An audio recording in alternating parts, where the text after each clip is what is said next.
بسم اللہ الرحمن الرحیم.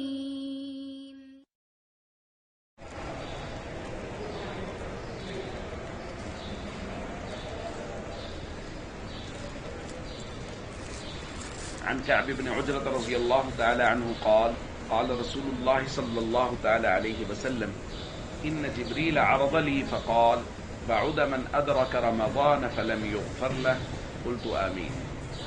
رواہ البیہقی. نبی کریم صلی اللہ علیہ وسلم نے ارشاد فرمایا، جبریل میرے سامنے آئے اور انہوں نے کہا اللہ کی رحمت سے دور ہو جائے وہ شخص جو رمضان کا مہینہ پائے اور اپنی بخشش نہ کروا سکے. تو میں نے کہا آمین. دوستو، یہ الفاظ ایک بڑی روایت کا حصہ ہے اور وہ معروف روایت ہے جس میں نبی کریم صلی اللہ علیہ وسلم نے ممبر کی تینوں سیڑھیوں پر قدم رکھتے ہوئے آمین فرمایا.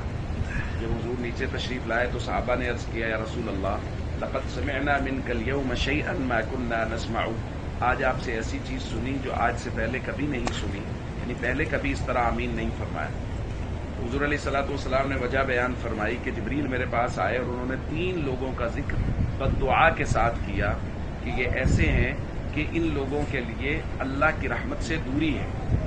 سب سے پہلا تو وہ شخص جو رمضان کا مہینہ پائے اور اپنی بخشش نہ کروا سکے، کہ رمضان میں بخشش کروانا اس قدر آسان ہے کہ تھوڑی سی محنت اور کوشش سے بھی اللہ رب العزت بخشش کے فیصلے فرما دیتے ہیں.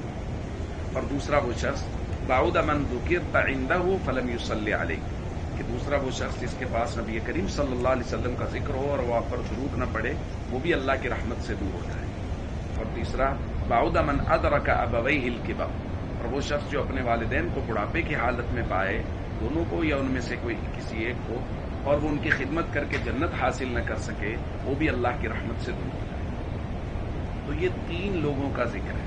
تو ہمیں اس بات کا بہت اہتمام کرنا چاہیے جن کے والدین زندہ ہیں اور خاص طور پہ بڑھاپے میں ہیں، وہ خوب اپنی والدین کی خدمت کر کے جنت کمائیں اور نبی کریم صلی اللہ علیہ وسلم کی ذات بابرکات پر خوب درود پاک پڑھیں اور رمضان المبارک کی قدر کریں، پوری اہمیت کے ساتھ اعمال کی باقاعدگی کے ساتھ رمضان المبارک کو گزاریں.